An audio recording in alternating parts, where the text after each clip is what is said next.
Bonsoir à toutes et à tous, bienvenue dans Libre Ensemble, votre rendez-vous de la laïcité. Covid, guerre en Ukraine, changement climatique, crise énergétique, montée des extrémismes, l'actualité des dernières années apparaît peu réjouissante et pour une grande partie de la population, et en particulier pour les jeunes, ces crises à répétition sont source d'angoisse, d'anxiété et de perte de sens. Depuis la crise du Covid, les chiffres sont alarmants. Nous assistons à une augmentation significative de l'utilisation des soins psychiatriques urgents, les unités pour adolescents sont saturées, les pédopsychiatres débordés. Comment envisager la suite ? Mise-t-on suffisamment sur la prévention alors que la semaine de la santé mentale s'ouvre? Nous posons la question ce soir à nos invités. Libre Ensemble, Vinciane Colson, Jacques Nizin. Alors Olivier Luminet, bonsoir. Bonsoir. Vous êtes professeur de psychologie de la santé à l'UC Louvain, directeur de recherche chez FNRS, coprésident du groupe santé mentale du Conseil supérieur de la santé. Et par téléphone, nous accueillons Clara Noirom. Bonsoir. Bonsoir. Vous êtes chercheuse au service d'études de la mutualité chrétienne et vous avez notamment travaillé sur une étude qui étudiait l'impact de la pandémie de Covid-19 sur le recours des enfants et des adolescents aux soins de santé mentale. Alors on va entrer directement dans le vif du sujet en donnant la parole à deux jeunes. La première vient d'être diplômée, c'est une jeune adulte. La deuxième, ado, séjourne au domaine ULB en centre hospitalier psychiatrique pour adolescents. Elles ont été interviewées par Pierre Skonbrot, vidéaste au Centre d'Action Laïque, qui vient de consacrer un reportage long format à la santé mentale des jeunes. Ça a été le plus compliqué pour moi, ça a été justement quand on a annoncé le premier confinement. Et je me rappelle que je pense comme pour la plupart des gens, j'ai vécu beaucoup d'angoisse, d'incertitude face au futur. C'est-à-dire, préciser. J'ai eu la sensation de me sentir enfermée dans une boîte et j'avais l'impression que le futur pour moi n'était plus possible. C'était très flou en fait, j'arrivais plus du tout à me projeter, alors que durant des années je me projetais toujours. Et là, pour moi, je ne savais pas qu'est-ce que le monde, en fait, allait devenir. Et donc, c'est vraiment cette sensation d'inconnu qui était très compliquée à gérer. Pourtant, de base, je ne suis pas une personne, en fait, anxieuse. Et là, pour la première fois de ma vie, j'ai fait mes crises d'angoisse. Je devais être sous surveillance. Ma maman a dû prendre congé pendant quelques semaines, là, parce que je n'avais plus l'autorisation pour les médecins de rester seule. C'était devenu trop dangereux pour moi. Trop dangereux, tu veux dire que tu aurais pu te suicider ? C'est ça, ouais. Qu'est-ce qui est arrivé pour que tu penses à ça ? C'est des pensées que j'ai depuis maintenant 2 ans. Et c'est pas le Covid en lui-même, c'est toutes les conséquences que ça a eu sur nos vies. C'est le fait d'être resté enfermé pendant, je sais plus combien, c'était 1 mois et demi, les uns sur les autres dans ma maison, avec les parents mon père qui faisait le télétravail. Après, ça a été à cause des cours, parce que les cours, on ne pouvait plus suivre. J'ai raté toute une année de ma quatrième. Ma quatrième, je l'ai eu qu'à moitié. Et l'école a beaucoup joué, je pense, aussi dans mon mal-être, parce que j'étais tout le temps stressée. J'arrêtais pas de me dire que j'allais rater. Tout le monde, même les profs, pensaient que j'allais rater, parce que mes points étaient vraiment pas bons. Je suivais bien en cours les années avant. Et là, j'ai eu l'impression que je maîtrisais plus rien, que je contrôlais plus rien, que tout était en roue libre. Et donc on perd pied. On perd pied. Et on commence à tomber petit à petit au fond d'un gouffre et voilà. Et ça devient difficile de remonter. Alors, Olivier Luminet, peut-être une réaction par rapport à ces deux témoignages, avec des mots quand même qui sont forts. On a une première jeune fille qui dit qu'elle était enfermée dans une boîte, l'autre qui dit qu'elle perdait pied, qu'elle n'arrivait pas à remonter. Votre réaction ? Peut-être une première réaction, c'est par rapport au premier témoignage où cette jeune fille explique qu'elle n'arrive plus à se projeter dans le futur. En fait, c'est vraiment intéressant ce qu'elle dit là parce qu'on remarque que les gens très déprimés au départ, une des caractéristiques, c'est de ne plus arriver à penser au futur. Et le Covid a créé quelque chose de particulier, c'est qu'il a empêché tout le monde de penser au futur. Et donc, on peut de là comprendre aussi pourquoi les dégâts sur la santé mentale ont été aussi forts. Quand vous empêchez des millions de gens de ne plus pouvoir vous projeter, c'est une ressource en fait extraordinaire qu'on a. Et on ne se rendait pas compte avant le Covid qu'on le faisait tout le temps. Je me projette dans 2 semaines, je me projette dans 6 mois, dans 1 an, avec des plans. Et le fait d'avoir tout le temps des plans pour le futur, c'est un processus motivationnel essentiel, en fait. Et donc, en bloquant ce processus, on a créé quelque part automatiquement toutes les conditions pour fragiliser l'ensemble de la population, mais surtout, et ça rejoint peut-être le deuxième témoignage, des gens qui avaient déjà des fragilités, en fait, des gens qui avaient avant le Covid certaines fragilités. Évidemment, à partir du moment où on met cette condition, on empêche de penser aussi au futur, il y a cette idée de tomber dans le gouffre qui a été évoquée dans le deuxième témoignage, de gens qui étaient déjà quelque part au bord du gouffre. Et puis là, il y a vraiment cette sensation de chute et de perte de contrôle totale sur ce qui se passe. Alors, je le disais en ouverture, évidemment, il y a la crise sanitaire et on va continuer à en parler, des effets vraiment de cette crise sanitaire et de ce confinement à répétition sur la santé mentale des jeunes en particulier. Mais effectivement, cette perte le fait qu'on ne puisse pas se projeter, c'est quelque chose qu'on connaît aussi aujourd'hui avec la guerre en Ukraine, la guerre à nos portes, avec la crise énergétique. Du coup, est-ce que c'est la même chose, le même phénomène qui risque de se passer encore dans les prochains mois ? Alors, se projeter dans le futur était extrême avec le Covid, je pense, parce qu'on était littéralement coincé chez soi, avec aucun horizon temporel clair par rapport à toutes nos activités habituelles, en fait. Simplement sortir et partir ailleurs voir des gens, qui est une activité auquel on ne pense jamais, tout d'un coup devenait quelque chose d'impensable. Donc, c'est peut-être pas avec la même extrémité, mais effectivement, il y a toute une constellation, je dirais, de phénomènes actuels qui rend l'avenir incertain. Et donc ça, c'est vrai que ça contribue encore à ajouter une charge chez les gens et à les fragiliser aussi par rapport à leur santé mentale, parce qu'effectivement, par rapport à la guerre en Ukraine, on ne sait pas vers où elle va évoluer. Par rapport à la crise énergétique, on n'a pas de perspective claire non plus. Et c'est un constat habituel en psychologie. Apparemment, on est dans l'incertitude, en fait, c'est ce qui génère le plus d'angoisse. Paradoxalement, le fait d'annoncer parfois une nouvelle difficile, mais avec une manière de faire face et un certain contrôle, vous commencez à développer des ressources. Mais quand vous êtes dans quelque chose qui est totalement flou, sur lequel il n'y a aucun horizon précis, ça génère vraiment des phénomènes d'angoisse extrêmement intenses. Alors vous, Olivier Luminet, vous avez lancé avec plusieurs de vos collègues le baromètre de la motivation dès le début de la crise sanitaire. Alors déjà, pourquoi est-ce que vous aviez décidé de lancer ce baromètre ? En quoi il était important, ce baromètre ? On se souvient peut-être, c'était des enquêtes que beaucoup de Belges ont remplies au début, et d'ailleurs pendant 2 ans, vraiment avec des questions très précises sur comment on se sentait pendant ce confinement. Alors d'abord, rendre à César ce qui appartient à César. C'est Martin van Steenkist de l'université de Gand qui a décidé de lancer ce baromètre tout de suite au moment du début du confinement. C'est un spécialiste de la motivation et donc il s'est bien rendu compte qu'il y aurait des questions de motivation importantes dans une crise qui potentiellement pouvait durer. Moi, j'ai rejoint avec une série de collègues francophones l'équipe à la fin de l'année 2020 et avec cette idée de psychologues de différentes disciplines, psychologie clinique, psychologie de la santé, psychologie sociale, psychologie de la motivation, de comprendre toute une série d'aspects qui étaient en train de se développer avec l'idée que les aspects psychologiques étaient centraux, en fait, vraiment centraux dans cette crise, avaient été trop longtemps ignorés. Et d'investiguer toute une série d'éléments. Pourquoi les gens vont suivre les mesures sanitaires ou pas ? Pourquoi les gens vont décider de se faire vacciner ou pas ? Dans quelle mesure leur santé mentale évolue avec le temps ? Et dans quelle mesure le Covid est la préoccupation principale ou est-ce que d'autres préoccupations voient le jour ? Donc d'avoir eu un suivi régulier, dynamique, de toute une série de facteurs psychologiques qui, on le pensait, allaient avoir un impact sur différents indicateurs, dont la santé mentale. Et très vite, vous avez remarqué qu'il y avait un impact sur la santé mentale, et notamment sur la santé mentale des jeunes.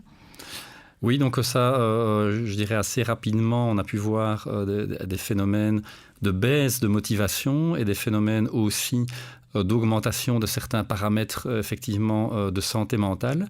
Donc on l'a repéré dans le baromètre de la motivation, mais on l'a repéré de manière encore plus aiguë quand avec mes collègues Olivier Klein et Vincent Iserbit et Fabienne Glovax de l'Université de Liège, on a mené une enquête alors spécifique sur les jeunes de 18 à 25 ans au début de l'année 2021. Donc on avait un focus beaucoup plus précis sur la santé mentale, beaucoup plus d'indicateurs. Et là, ça a été vraiment l'effet d'une bombe de voir les résultats. On avait plus de la moitié de ces jeunes de 18 à 25 ans qui étaient dans un état clinique de dépression. Et cette enquête, on avait réussi à toucher pratiquement 10% des étudiants de l'enseignement supérieur. Donc on avait un échantillon de plusieurs milliers d'étudiants, donc vraiment représentatif de la situation des jeunes francophones à ce moment-là. Mais ce qui est interpellant, parce que là, effectivement, votre enquête, elle date début 2021. Mais ce qui est interpellant, c'est que notamment dans les témoignages qu'on a entendus ici en début d'émission, ce sont des jeunes filles qui ont témoigné il y a quelques mois. Donc on est en 2022, on est 2 ans après le premier confinement. Et la santé mentale des jeunes, on n'a pas l'impression qu'elle s'améliore. Quand on contacte des pédopsychiatres, ils sont toujours débordés. On voit que les unités pour adolescents sont toujours saturées. Donc la situation, elle ne s'est pas améliorée depuis votre étude. Elle ne s'est pas améliorée. Alors un premier problème, c'est sans doute que personne n'a suffisamment vu au départ que cette population elle est très touchée. Or, les études révèlent après que c'est une population qui a le plus souffert en fait de cette crise, mais on s'en est rendu compte que au moins 6 mois après le démarrage de la crise, donc déjà la prise de conscience a été tardive. Et c'est difficile, je pense aussi, au niveau plus sociétal, au niveau politique, de comprendre pourquoi des jeunes qui, on va avoir l'impression, ont beaucoup de ressources, vont particulièrement souffrir de cette situation. Et c'est là que notre rôle de psychologue, sans doute, était important pour dire, mais 18-25 ans, c'est un âge essentiel de relations, en fait. Et quand on a coupé les relations sociales, ce sont eux qui en avaient le plus besoin. Les autres groupes ont pu plus facilement compenser la situation. On sait qu'avec l'avancée en âge, on est aussi sur un groupe plus restreint et on peut se contenter de ce groupe plus restreint. Mais dans la tranche d'âge de l'adolescence et de la période de jeune adulte, c'est vraiment un besoin vital, en fait, d'être en contact permanent avec un groupe le plus large possible. Et donc, tout d'un coup, couper tous ces liens, ça a créé une situation en fait totalement inédite dans notre société, mais qui renvoyait à cette notion de besoin de connexion sociale qui est fondamentale pour les plus jeunes. Clara Noirom, je me tourne vers vous. Je le rappelle, vous êtes chercheuse au service d'études de la Mutualité chrétienne et donc vous avez sorti une étude il y a quelques mois sur l'impact de la pandémie de Covid-19 sur le recours des enfants et des adolescents aux soins de santé mentale. Et c'est vrai que cette étude, elle est assez marquante parce que les chiffres sont vraiment plus qu'inquiétants, sont alarmants. Je pense que c'est d'ailleurs votre terme. Vous montrez qu'il y a vraiment une hausse des consultations pour des raisons de santé mentale pour les jeunes et les enfants.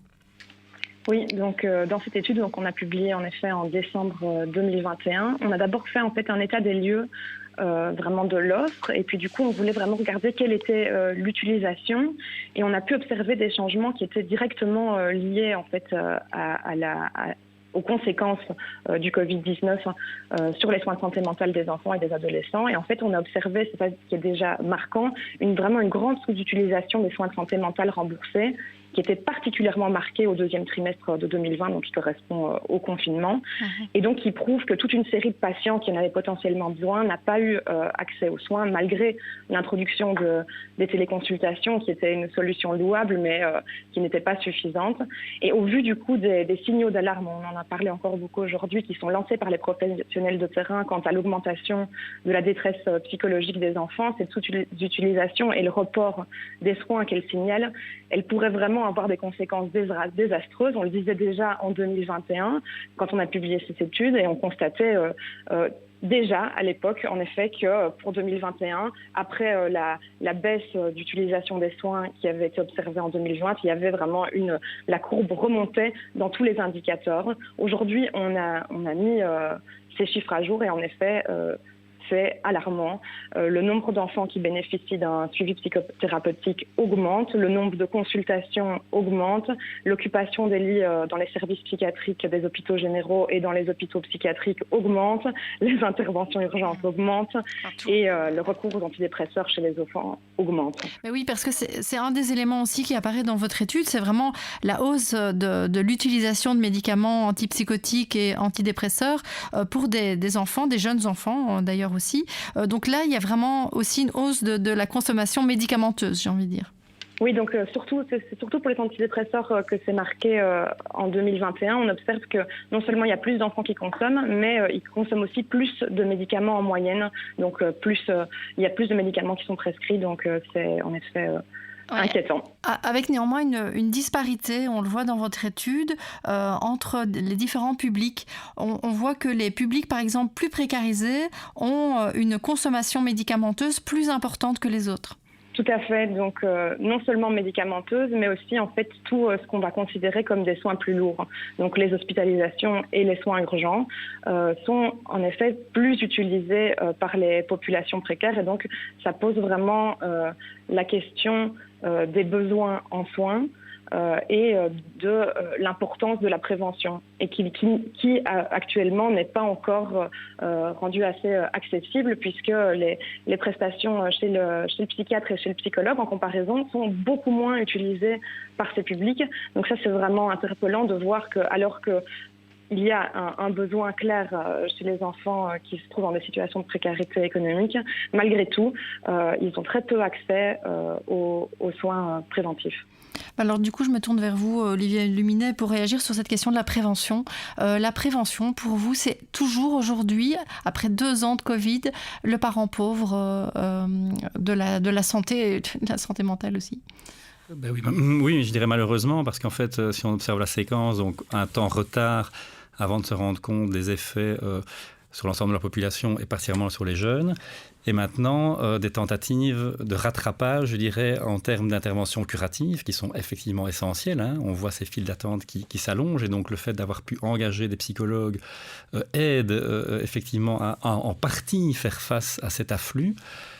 Mais en parallèle, il faut absolument investir aussi dans la prévention, parce que si on investit que dans le curatif actuel, il y a des milliers d'autres personnes qui se fragilisent pour le moment, qui vont aussi développer des symptômes à l'avenir. Donc il faut en fait agir sur les 2 domaines. Et peut-être que le politique, dans un réflexe d'urgence, s'est dit « parons au plus pressé ». Et c'est chaque fois en fait le grand problème, je dirais, en Belgique, cette question de la planification à long terme et une planification à long terme de cette prévention, de cette promotion de la santé est essentielle, puisqu'elle vise notamment à aider des gens qui sont, je dirais, moyennement fragilisés à faire face à la situation par des interventions collectives avant d'arriver à des interventions individuelles qui sont parfois nécessaires, mais évidemment très coûteuses si chaque personne doit être suivie pendant plusieurs mois quand elle atteint un niveau de gravité extrême. Donc il faut aussi penser à la population de manière large et à démontrer aux politiques qu'en investissant maintenant, on se prémunit de dégâts qui vont arriver 2-3 ans plus tard chez d'autres personnes que ceux qui sont actuellement dans les cabinets de psychologues. Mais du coup, la prévention est plus particulièrement, par exemple, pour les jeunes, ça pourrait prendre quelle forme ? Ça prend quelle forme et qu'est-ce qui pourrait être accentué concrètement ? Alors très concrètement et très facilement, dans les écoles, je veux dire l'école est le lieu où les jeunes se rassemblent et sont réunis un grand nombre de jours par semaine. Et on a peut-être eu une tendance à dire trop d'années Covid font que les savoirs essentiels ont été négligés, donc repartons sur un apprentissage des savoirs de base plus intense. Mais en fait, il faut aussi que les jeunes à l'école perçoivent l'utilité de ces investissements. Et on assiste pour le moment aussi à des pertes de sens importantes qui font que beaucoup se disent « mais à quoi ça sert ?» Et donc introduire dans l'espace scolaire des moments où les jeunes peuvent s'exprimer par rapport à une série de malaises actuels et pouvoir leur expliquer alors les différents types de ressources qui peuvent être mises en place pour retrouver un certain équilibre, un certain bien-être, serait essentiel. Donc on a les lieux, on a l'espace qui est là, les jeunes sont présents. Il faut maintenant accepter d'investir dans des temps et des formateurs qui peuvent s'adresser à des groupes alors de jeunes. Oui, c'est vrai que on l'a dit dans le reportage de Pierre Schoenbrod qui aborde cette question de la santé mentale des jeunes. Il y a beaucoup d'interlocuteurs qui pointent effectivement le fait que quand il y a eu ce retour à l'école, on a accentué sur les apprentissages. Il fallait absolument rattraper le retard et pas sur des moments de discussion, des choses qui auraient pu être faites, des tables rondes, des discussions des jeunes entre eux notamment. Ça aurait pu changer la donne, vous pensez ? Oui, tout à fait, parce que je pense qu'on ne mesure pas l'ampleur du changement sociétal qui est là derrière. C'est vraiment chez de nombreux jeunes tout un questionnement sur qui ils sont, à quoi ils servent, à quoi ressemblera leur avenir et pourquoi il faut se remettre dans un système si on perçoit le futur sans avenir. Donc recréer du sens, c'est aussi une priorité absolue actuellement dans l'enseignement. Alors, je vous propose d'écouter le témoignage de Luz. Elle a 16 ans et je pense que ce qu'elle nous dit correspond assez bien à ce que vous venez de nous décrire. Comment tu vois la vie, du coup ? Plate, nulle, sans but ni rien. C'est vraiment J'essaye de ne pas regarder le futur parce que c'est angoissant et ça a l'air nul et donc ça amène que des idées noires en fait. Zéro idée pour essayer de trouver quelque chose qui pourrait te soulager, toi? Bah si, mais c'est déprimant quoi. C'est des idées noires. Donc, en fait, quand il y a un problème qui m'angoisse trop, en général, l'issue la plus simple dans ma tête, c'est toujours la mort. Alors là aussi, des mots qui sont durs, des pensées suicidaires. Est-ce que vous, Olivier Luminet, dans les étudiants avec lesquels que vous côtoyez au quotidien dans votre travail de professeur à l'université, est-ce que vous avez constaté vous-même des pensées suicidaires, des gens qui n'allaient vraiment pas bien, ces dépressions, ces décrochages, est-ce que vous les avez constatés vous-même, vous les avez vus? Alors là, je dirais il y a deux niveaux, parce que en tant qu'enseignant, on ne va pas évidemment avoir accès directement à l'état mental de nos étudiants qui suivent un cours dans une relation d'apprentissage. Donc je dirais deux niveaux.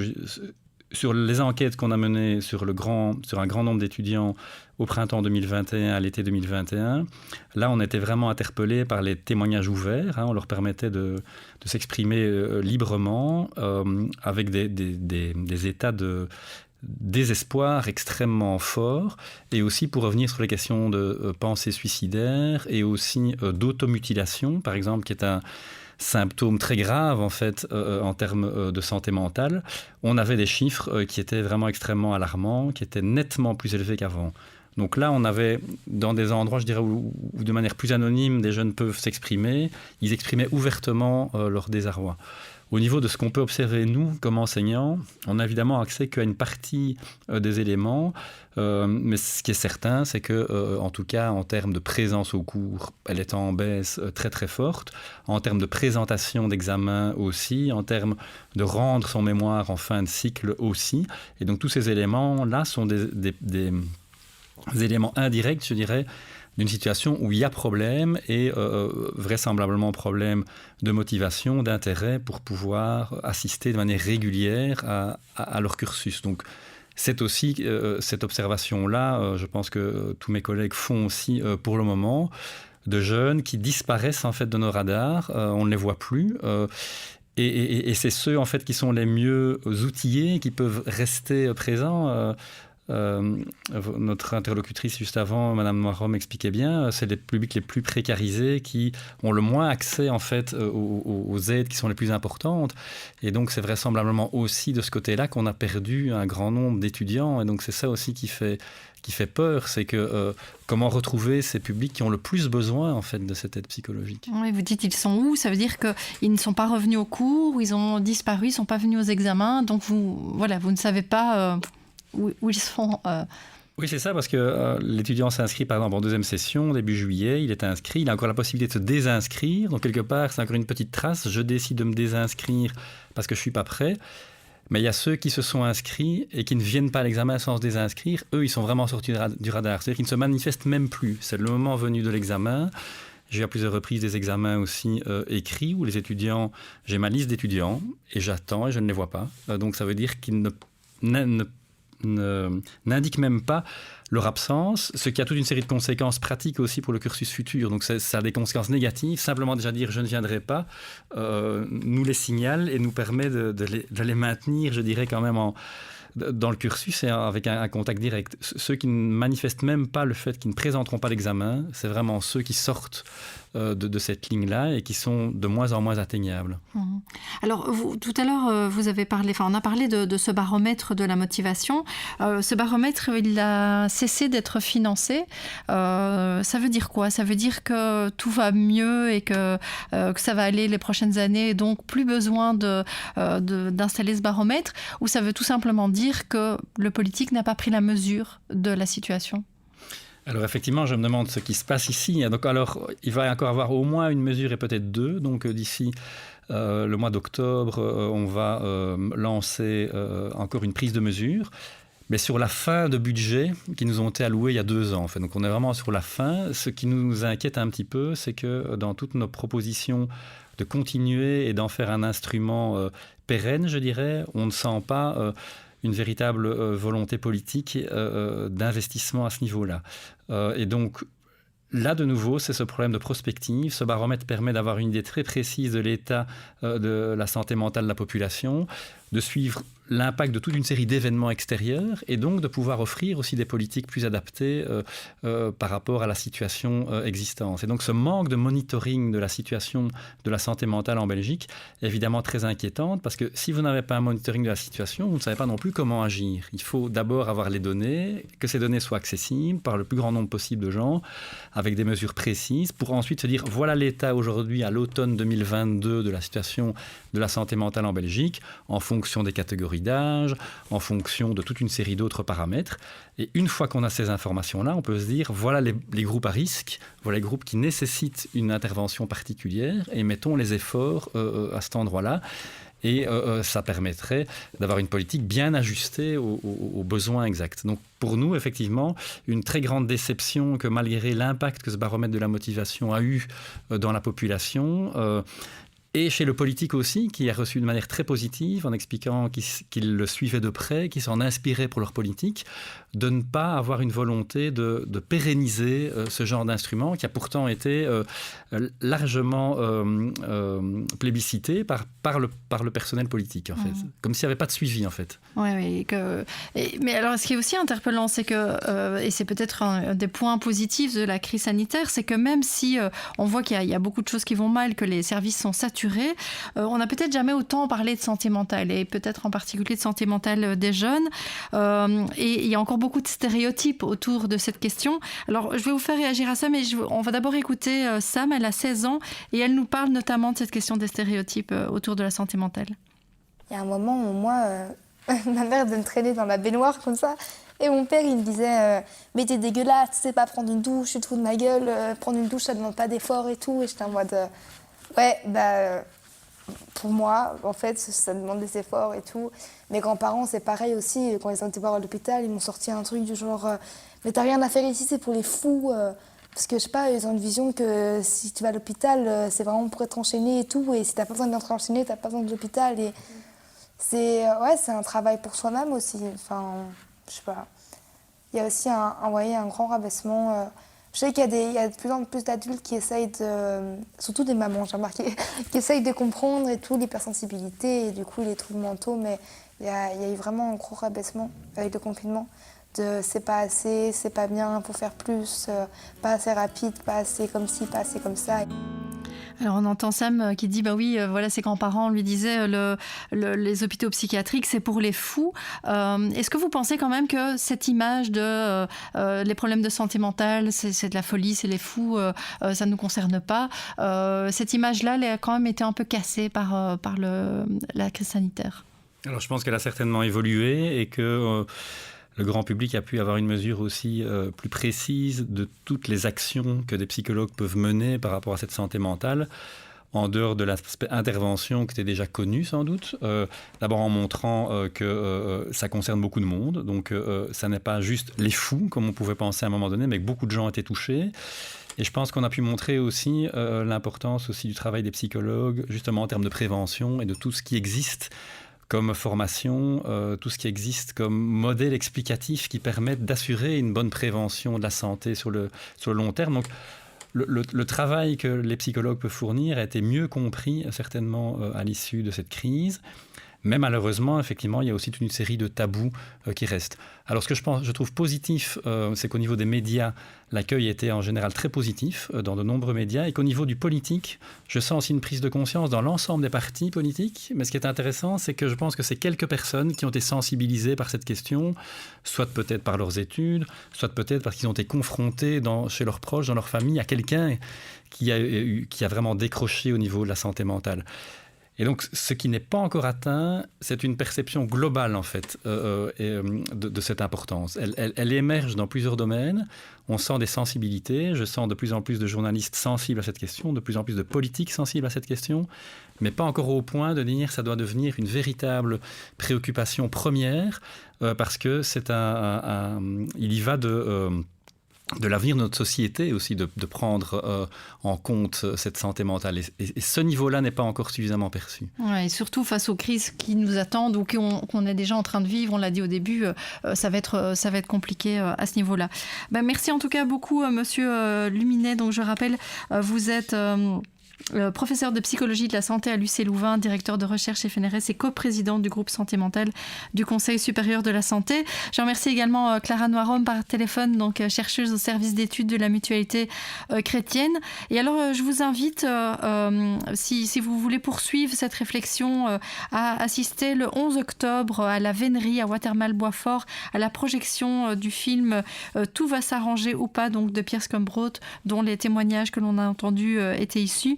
Et ce film sera également diffusé sur la Une, la RTBF, le 16 octobre en matinée. Merci beaucoup à tous, merci de nous avoir suivis et une belle soirée à tous.